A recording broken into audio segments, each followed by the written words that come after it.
Andrés Mesa de Cesar, Raúl Acoté del Atlántico, José Jaime Vega de La Guajira y doctor Carlos Caicedo del Magdalena. Muy complacido de que hagamos este tipo de evento con las gobernaciones, porque es construir sistema. Y creo que a esto se suma esta propuesta de la Federación Nacional de Departamentos, que es representada por el doctor Didier Tavera, que digamos que busca esta integración. Me parece que es una muy buena iniciativa. Los saludo y un saludo muy especial al doctor Carlos Iván Márquez, que me alegra muchísimo que esté invitado a este escenario y que es muy bienvenido en este momento, porque esa experiencia que tiene él, son pocos los que la tienen, porque tuvo que enfrentar lo que fue el fenómeno en la línea 2010-2011, 8 años con el presidente Santos, sabe todo lo que significa una tarea como esta, y creo que va a ser muy importante su conocimiento y su experiencia en este momento. Me alegra mucho encontrármelo acá, no sabía que estaba por acá, muy complacido, doctor Carlos Iván, poder trabajar contigo. Y pues un agradecimiento enorme a la doctora Virna Johnson, nuestra alcaldesa de Santa Marta, que consideramos que en Santa Marta hay muchos ejemplos muy importantes ya de aplicación en muchos temas, al igual que escuchamos de otros ejemplos que son muy valiosos en cada uno de los departamentos y en cada uno de los municipios de la costa caribe. Parece que es un liderazgo que no solo por el liderazgo, sino por las circunstancias que hoy ameritan el papel que tome la costa caribe, digamos, porque en el balance que tenemos hoy es la zona, digamos, más afectada incluso de las 5 regiones del país, es la costa caribe. Y arrancar por acá, pues es una cosa muy importante, porque significa que estamos asumiendo responsablemente unos hechos que están hoy sucediendo. Yo estoy acá gracias a la confianza del alcalde, del presidente Gustavo Petro y de nuestra vicepresidencia Francia Márquez, quien han confiado en, digamos, en que está al frente de este momento histórico que implica, digamos, asumir un reto con problemas que vienen de atrás, problemas que están aquí en el momento y plantearnos una propuesta hacia largo plazo. El programa de gobierno nuestro que queremos implementar, pues nos lleva a que buscamos que Colombia sea una potencia mundial de la vida, donde el indicador es cuántas vidas protegemos, y ahí entra un papel fundamental de este sistema cuya tarea es la protección de la vida, y entonces es uno de los actores fundamentales en una lógica como estas, y en una lógica que entra a mirar un tema de la justicia climática en términos de que efectivamente si no logramos resolver un tema de lo que está sucediendo con el cambio climático, pues realmente no vamos a poder, digamos, resolver un tema de eso. La principal medida de adaptación es la mitigación del cambio climático, y eso lo ha planteado el presidente en todos sus discursos. El tema, efectivamente, de la discusión que muchos no lo hemos logrado entender, es que la única manera de adaptarnos es en dejar de emitir gases de efecto invernadero. Y muchos dicen, Colombia emite un porcentaje muy bajo frente al comparativo nacional, internacional, razón que es cierta. El tema aquí no es cuánto nosotros aportemos, sino el tema es que esa situación nos ha llevado a que nosotros no tengamos capacidad adaptativa, porque económicamente dependemos de una actividad económica que ya en el corto y mediano plazo se termina, que es el tema de vivir del tema de las energías fósiles, y eso nos lleva a ser un país muy vulnerable, porque efectivamente no va a tener capacidad de enfrentar unas situaciones como las que se avecinan con los temas del cambio climático, que va a implicar el aumento de este tipo de eventos hidrometeorológicos que cada día van a ser más frecuentes y de mayor intensidad. Entonces, aquí hay una cosa clara, es que efectivamente la mejor medida de adaptación es la mitigación. Muchas veces se dice, aquí el presidente no habla del tema de adaptación. No, es que esa es la principal medida. Porque si el país tiene capacidad, generando una actividad productiva basada en el campo y basada en la industria nacional, pues va a tener capacidad para enfrentar los problemas que existen. Mientras no, muy complicado. Afortunadamente, en el fenómeno de la niña 2010-2011, el país tenía un superávit, tenía recursos para enfrentar la situación. Y eso fue una oportunidad muy importante que hay que valorar en este momento. Permitió que el presidente Santos asignara recursos importantes para atender las pérdidas y los daños. Hoy, la situación frente a un escenario que plantea Lidian, que puede ser muy parecido en términos de las precipitaciones que vamos a tener y los niveles de ríos, que nos pueden llevar a fenómenos muy parecidos a 2000, 2010, 2011, lo que cabe ahí es el tema es cuál es la capacidad instalada que tenemos hoy para enfrentarlo. Y el primer punto es cuál es la capacidad financiera que tiene el Estado hoy para eso. Bien lo mencionaron ustedes. El problema de los fondos municipales departamentales no existe porque hay una fuente financiera fija. Pero pasa lo mismo con el nivel nacional. Depende de asignaciones presupuestales. Y depende principalmente de una cosa que ha hecho curso en ese tema, que es el tema de traslados presupuestales y ajustes presupuestales. Y no de una renta fija, una fuente financiera fija. Pero esa fuente financiera fija depende de que tengamos, que el Estado tenga en este momento recursos. Y no están los recursos. Cosa diferente a 2000, 2010, 2011, donde había otras circunstancias. No solo porque efectivamente hemos tenido, sino que acabamos de pasar la pandemia, que llevó a que los recursos se agotaran en todas las instancias territoriales y nacionales. Entonces eso lleva a una realidad que en este momento con el ministro Ocampo, digamos, ha venido, y el afán de la reforma tributaria tiene que ver enormemente con ese tipo de cosas, porque efectivamente las arcas del Estado están bastante deterioradas en términos de lo que significa. Por otro lado, es el tema de cuál es la capacidad instalada frente a, digamos, a la infraestructura desarrollada para enfrentar el tema de este periodo de lluvias. Y entonces uno podría pensar, como un tema, me tuve al frente en el equipo de empalme del Fondo de Adaptación, y ahora que el presidente me ha designado como gerente del Fondo de Adaptación, es el tema qué tanto el Fondo de Adaptación construyó la infraestructura para adaptación, que fue una de las consecuencias, digamos, del fenómeno del Niño 2010-2011, que se construyó el fondo para eso, como una muy buena estrategia. Ya fue una cosa muy buena. 5 macroproyectos,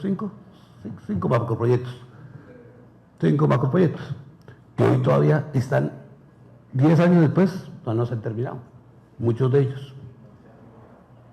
Muy complicado. Inversiones de más de 19.2 billones de pesos en infraestructura muy importante.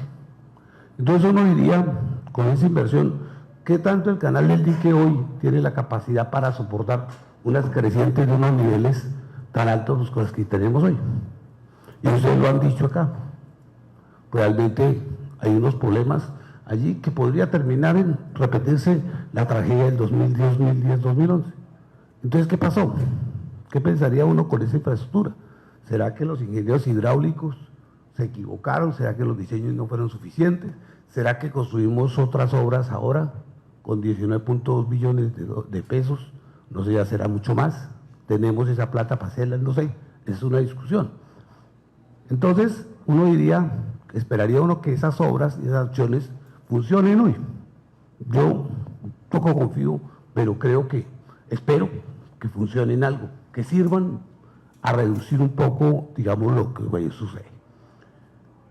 Vamos a ver qué pasa con eso. Pero lo cierto es que hoy estamos enfrentados a que efectivamente tendríamos que ver cómo generamos esas capacidades. Si no están ahí, no están en los recursos, no están en la infraestructura, en las obras, porque no están, casi que estaríamos diciendo, estamos abocados sencillamente a alistarnos para atender el desastre. ¿Sí? Cuando nosotros estamos diciendo, y ha sido quienes estuvieron, creo que todos los gobernadores estuvieron acá en la reunión con el presidente, donde él ha dicho, acá el asunto es salirnos de ese ciclo fatal del desastre y trabajemos en la prevención. ¿Cómo nos salimos de ese ciclo? Un esfuerzo que se ha hecho, que es meternos en el ciclo de la gestión de riesgos, que llamo yo. Ahora pasamos al ciclo fatal de la gestión de riesgos, que es obras, obras, obras, y haga la siguiente obra para contener y proteger el problema. Soluciones que seguramente en algunos casos funcionan, en otras no. Casi yo no podría decir hoy en la mayoría, casi que no funciona. Y entonces, ¿qué hacemos? Entonces, si el problema no son las obras, si la solución no son las obras, entonces ¿dónde está la solución y qué podemos hacer frente a este panorama?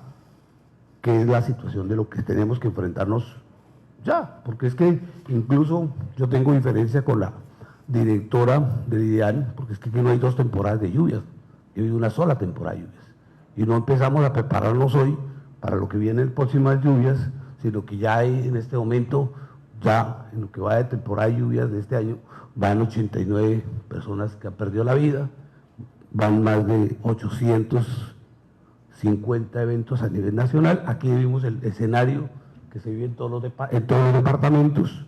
Entonces ya, digamos, no es un tema de que vamos a tener que prepararnos para enfrentar la situación.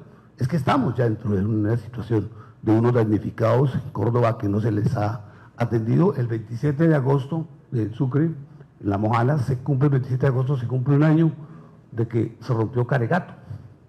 Y Caregato sigue hoy en la misma situación, y una situación hasta más complicada, ¿sí? Buscando la salida, esperamos que funcione, del Canal de la Esperanza, sinceramente, porque nos ayudaría y es fundamental, porque viene otra creciente y otras lluvias más grandes ahora. Si no logramos esto antes de octubre, que vamos a tener unos niveles más altos, pues vamos a estar en graves problemas. O podría uno pensar que no. No sé. Pero esos son los escenarios que uno tendría que ver allí. El tema es que lo que sí hoy nos lleva es a pensar en alternativas mucho más integrales y mucho más audazes.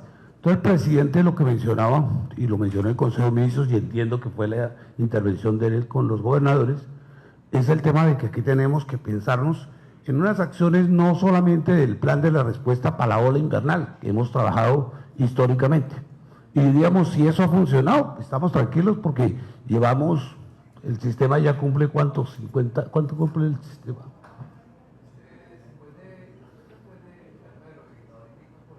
Como 30 años más, bueno, 35 años. Entonces uno dice un sistema ya consolidado de 35 años, pues digamos la cosa está fácil. Pero resulta que no ha funcionado. Entonces aquí tenemos que mirar cosas nuevas que nos permitan mirar cómo logramos enfrentar la situación frente a este escenario que yo acabo de escribir. Entonces, claro, es ahí donde decimos, bueno, aquí tenemos que mirar cosas estratégicas de largo plazo que incluso en este medio de esta tragedia nos sirvan como oportunidades para que el país deje sentado unas bases o construya unas acciones de largo plazo. Y eso significa que efectivamente no son un plan para ola invernal, y por eso no podríamos pensar que, digamos, este escenario lo lleváramos única y exclusivamente a mirar un plan de respuesta del cual aquí todos mis compañeros del Consejo, los comités departamentales lo conocen muy bien y que ya lo tienen hecho, porque eso es el trabajo. Sino significa mirar acciones mucho más estructurales que permitan resolver el problema a fondo, que es un problema de pensarlo aquí con quienes dirigen el departamento, con los gobernadores. Yo, a partir del Consejo de Ministros, que el presidente, primer Consejo de Ministros, es que miremos la trascendencia que se le está dando a este tema. El primer Consejo de Ministros que se realiza, el presidente de la institución es a los ministros, ese es el tema central. Y yo llevo esta semana reunido con los ministros, no había podido reunirme con el ministro de Transporte, por eso aquí tú te diste cuenta, Javier, necesitamos hablar, y tengo todos los ministros, o sea, soy casi en el papel de superministro, o sea, con todos los ministros para mirar una agenda. No, digamos, pues entonces ya, yo esperen un segundo, pero cuando voy con los ministros, ellos tienen una agenda de la misma que podemos ver acá que tenemos el plan de respuesta, en función de lo convencional. Pues no se trata de mirar un poco lo convencional, sino es qué es lo que podemos hacer más allá de eso, porque digamos hoy no es suficiente con el plan de respuesta que tenemos, que está reglamentado en la ley 1523, sino de mirar cosas mucho más estratégicas frente a eso. Entonces, podría decir, no, es que Javier se la debe saber. No, no la sabemos, aquí estamos todos para construir. Y me parece que aquí juntamos experiencias, conocimientos, para poder mirar cosas en ese sentido. Y entonces lo que dice el doctor Carlos Caicedo, que es completamente oportuno, es construyamos ese plan de acción de la región Caribe, donde tenemos aquí unos problemas comunes y unos problemas que no podemos decir resolvemos el problema de Caregato, pero si resolvemos el problema de Caregato, posiblemente la inundación no será en Caregato, sino será más aguas abajo, o será aquí en el Magdalena, porque efectivamente podrá irse por el brazo de Monpós. O si no va por el brazo de Monpós, irá por el canal del dique y entonces reventará arriba en Santa Lucía. ¿Sí? Entonces aquí es un tema que incluso desde la ley 99 y todo lo demás está planteado, es que no es un problema de que aquí cuídese y protéjase el que más plata tenga o el que más recursos consiga para hacer su muro en la unidad nacional. Y entonces el que más tenga relaciones o contactos con el que tiene los recursos, o a ver si lo tiene el fondo de actuación o lo tiene Pinteter, para que ver si yo construyo mi muro y pues protejo yo y friegues el resto. Aquí hay una tema, por eso yo me recargo el tema de justicia climática. Y entonces aquí, ¿qué sucede? Esa situación ha llevado a una situación, es que aquí ganan unos y pierde, son unos pocos los que en este país ganan, y los que pierden son los pobres siempre, los que siempre llevan en esta situación, son como le dijo el doctor Carlos Caicedo en su presentación, los mismos de siempre. Entonces aquí hay un tema que no se trata de que volteemos la arepa ahora y sea lo contrario, no, es un tema aquí de buscar cómo integralmente miramos unas soluciones integrales. ¿Sí? Entonces me parece que en ese sentido tenemos que pensar en soluciones estructurales, integrales en ese plan de acción. Y dentro de eso está iniciativas como plantearon desde la federación, muchas de esas las comparto, tenemos que revisarlas más en detalle y tendríamos que verlo. Y yo creo un aspecto muy importante que se presentó con la ley 1523, y es lo siguiente: les dimos la responsabilidad, en la ley 1523 se establece la responsabilidad de la gestión de riesgos al alcalde municipal, es el responsable directo de la gestión de riesgos, se le dio la responsabilidad, pero no se le dio con qué responda. Al no darle con qué responda, los medios para responder, ¿qué hace el alcalde de categoría 6, que son más del, ¿qué se da? 70% de nuestros municipios, no sé más, incluso no tengo el dato, de pronto tal vez lo tiene? ¿Qué hace un alcalde que no tiene para atender un pequeño vendaval de 20 casas afectadas? Que lo tuve que vivir aquí, en los vendavales pequeños que se dan acá, acudir al departamento, y llega a nuestros amigos aquí con los coordinadores departamentales, y el fondo departamental tampoco tiene cómo. Y entonces, ¿qué toca? Coger para Bogotá, a que Bogotá mande para resolver. Entonces, ¿qué sucede? Se vuelve sencillamente lo que yo he visto nomás en estos días. Imagino que al doctor Carlos Iván le tocaba la misma vaina, la fila de todo el mundo pidiendo, oigan, ayúdeme, ayúdeme. Y yo digo, no, es que no se trata de eso. Yo sí creo que aquí hay un tema, y yo se lo planteaba esta mañana en la reunión que tuve con el ministro del Interior, con el doctor Pava, pensando en un proyecto de iniciativa. Es que aquí la ley 1523 asumió unas responsabilidades, pero no dio, no con qué. O miremoslo nomás en el caso de los bomberos. Entonces, a los alcaldes los tienen azotados con el tema de que cumplan con la ley de bomberos, pero tienen como los bomberos, no tienen. O sea, lo mínimo que sería un bombero para esta situación de emergencia, no tiene para bomberos, o sea, no tiene para el bombero, no tiene para las tejas, y haga la tarea. Y entonces, ¿a dónde va la responsabilidad? Al gobernador, y el gobernador pues hace su tarea, que es articula, no tengo cómo, sigue para arriba.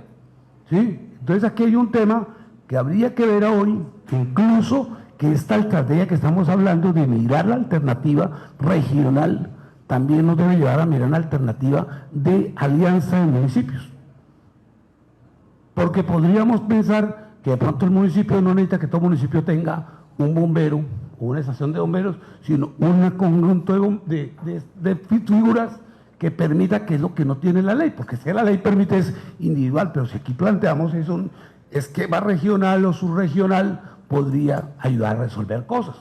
Bueno, pero no quiero alargarme en ese tema estructural, porque yo sí espero que tengamos tiempo para eso.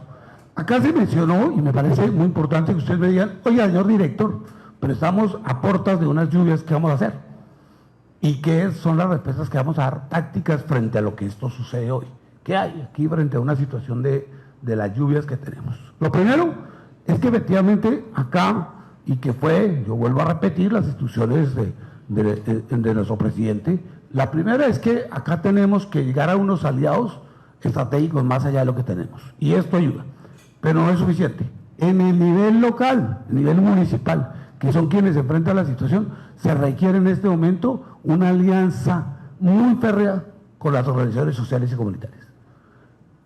No se ha logrado que los consejos municipales salgan de ser solamente institucionales. Y hay que salir de eso, y nuestros aliados estratégicos en terreno, porque la información del IDEAN y la información que tengamos los técnicos o los especialistas de eso no nos sirve para identificar dónde está la familia en riesgo y cuál es la solución.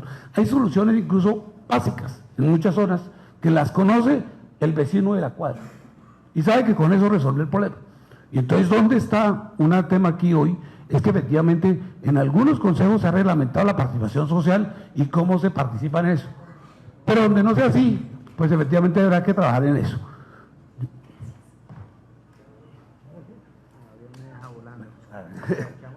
Sí. Bueno, entonces rápidamente para no alargarme, que a veces... Entonces, eso es un llamado especial.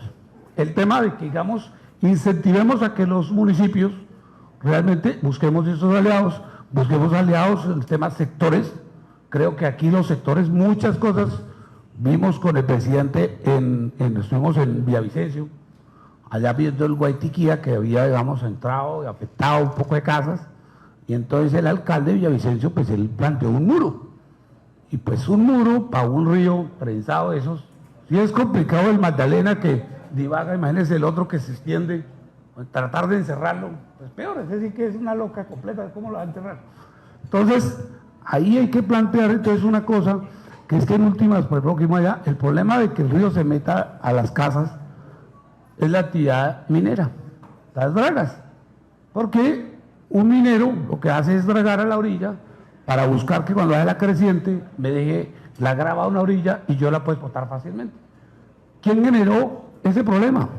Y lo decía ahora el doctor Didier, que se acaba de ir. Eso estaba en la ley 1523, en el artículo 42, del tema de que el responsable del riesgo tendría que haberlo asumido. Y entonces, ¿quién está asumiendo las pérdidas y daños hoy? El Estado. Aquí faltó un tema de autoridad. ¿De quién es la autoridad? En el caso vimos allá, era un tema de la gobernación, porque es la gobernación la que daba los permisos de las licencias a la actividad minera allí. Y entonces aquí sí hay cosas que podemos hacer. Hay muchos de los fenómenos que se están presentando y que se ponen a hablar que dependen de actividad minera. Y de actividad minera que implica exigirle a las corporaciones que en este momento, las corporaciones están, digamos, dispuestas a apoyar, han tenido reuniones con la ministra de Ambiente, pero no es solamente tener información de los puntos críticos, sino se actúan directamente a hacer cumplir como autoridad ambiental muchas de las actividades mineras que están deteriorando y afectando gravemente, por ejemplo, todo lo que sucede en el abajo, en el Magdalena, en el Cauca, es lo que vimos acá. Lo que mencionamos acá de la sedimentación, los costos del dragado, ¿de dónde viene? De la actividad minera. ¿Cómo es posible que esto sea compensación, que los mineros no estén compensando lo que va a ser esos costos que toca abajo dejarlo en sedimentación? Entonces esos son temas que, digamos, nos tendría que llevar a pensar en temas estructurales. Pero bueno, acá el cierto es que esa es la primera. La segunda, hay un tema que no se ha asumido de manera responsable.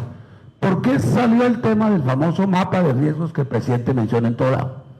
Sencillo, por una cosa.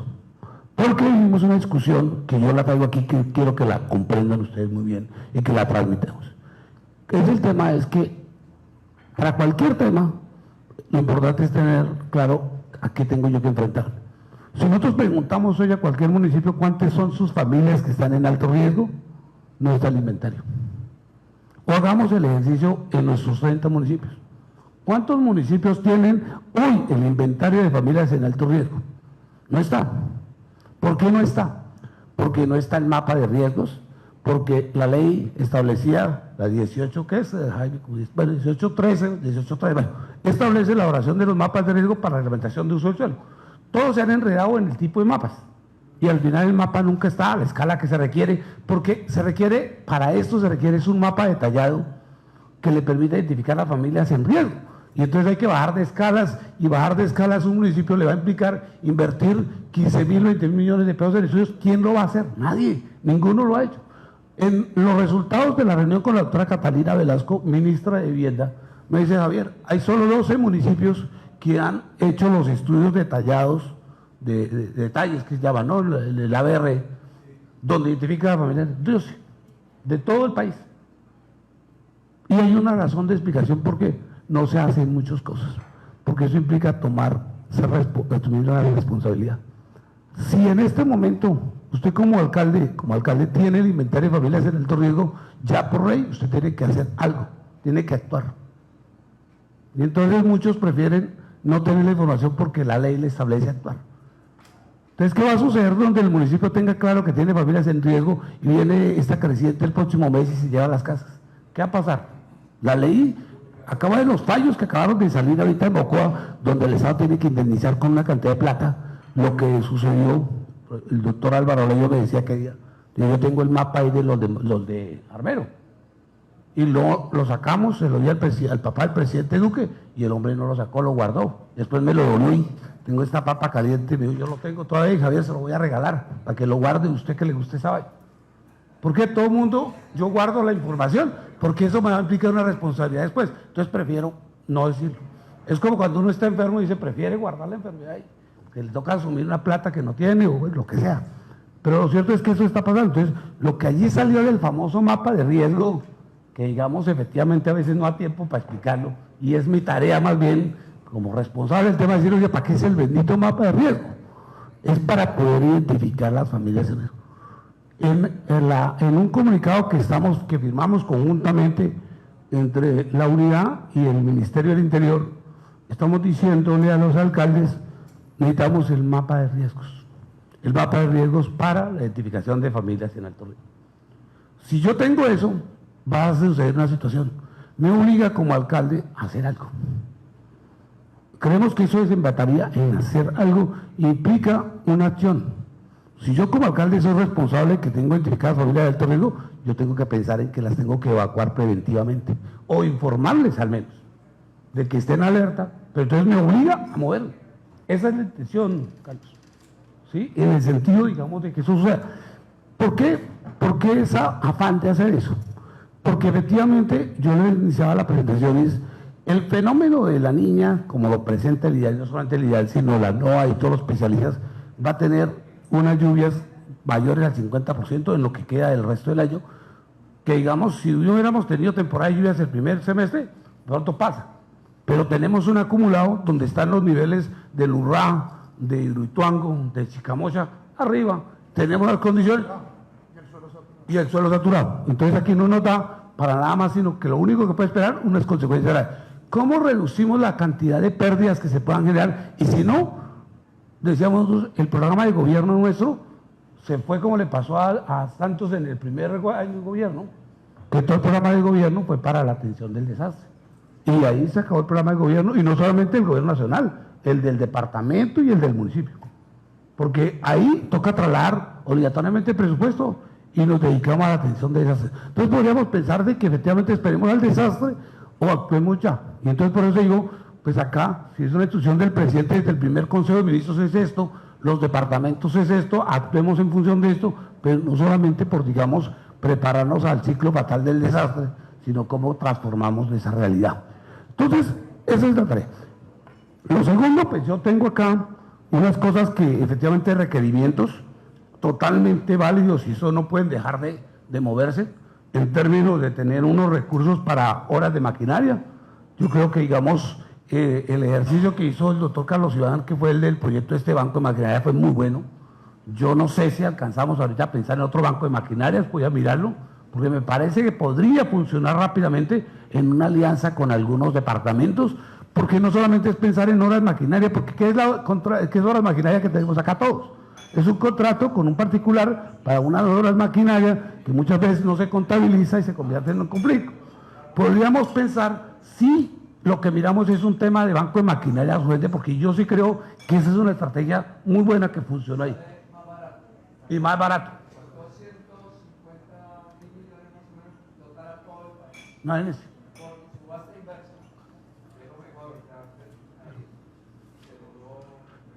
Me parece. Sí, miremos, porque yo sí creo que miremos esa alternativa, porque es que podríamos, más allá del marco, podría o lo que sea, lo miremos, porque yo sí creo que efectivamente, si todos tienen horas de maquinaria, ¿y qué es horas de maquinaria? Yo salí ahorita a hacer una licitación para tener unos contratos que me dan una maquinaria, que en últimas, ¿en qué terminan? ¿Sí? Cuando de pronto puede tener una capacidad operativa no solamente para la maquinaria, sino que yo pueda mover esa máquina para otra zona, incluso acumularlo. Ese es un tema. El otro tema que se plantea aquí, que es muy importante y lo estamos viendo con Invías, es el tema efectivamente que eso va unido a las vías terciarias, porque muchas de las vías terciarias pueden ser estratégicas para resolver el problema. Y el otro tema es el tema de, digamos, que vamos a mirar con el Ministerio de Agricultura, con el tema de mirar el tema de los distritos de riego, cómo, digamos, pueden contribuir en ese tipo de cosas. El tema en este momento de una serie de proyectos que están en trámite, que tienen financiación. Yo tengo la tarea ya con el equipo allá de revisar esos que están, procesos esos que se han presentado, a ver cómo los viabilizamos, en medida de que, digamos, podamos atender las cosas y que no nos quedemos porque no se hicieron. Algunos de esos habrá que revisarlos, ajustarlos, vamos a mirar. Sé que el Cesar y otros tienen una serie de proyectos que se presentaron. Entonces lo que vamos a hacer es vamos a hacer unas mesas técnicas rápidamente para viabilizarlos.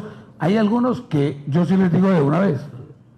Yo el tema del muro creo que pensemos en alternativas, ¿sí? No nos quedemos en el muro, ¿sí? Y bueno, el tema de las ayudas humanitarias, que efectivamente siempre terminan siendo pocas las que tenemos, pues digamos el trámite que ya existe ha funcionado muy bien, eso se montó hace mucho rato, entonces sencillamente nuestros amigos de los consejos departamentales saben que consolidan los datos, nos los solicitan y establecemos el mecanismo ya directo para que las ayudas lleguen en el momento que se requieren, en lo que existe ahora. Digamos, eso es lo que hay ahora. Pero efectivamente cuando nosotros hagamos este requerimiento a los alcaldes, va a devolvérsenos. O sea, le estamos diciendo al alcalde, levante el mapa de la indicación de familias en alto riesgo, de la cual se tome un plan de acción. ¿Cómo? Listo, lo hace, pero no tengo con qué. Entonces eso va para arriba otra vez. Le llega al gobernador y nos llega a nosotros. Entonces viene el tema de los albergues. Entonces aquí viene un tema efectivamente de los famosos albergues. Entonces, ¿qué tipo de albergues podemos manejar? Realmente hay experiencias de toda índole, entre los subsidios, los arriendos, las ayudas a familias que alojen a familiares, pues, todo tipo de cosas que quisiéramos que lo miráramos en cada uno de los municipios.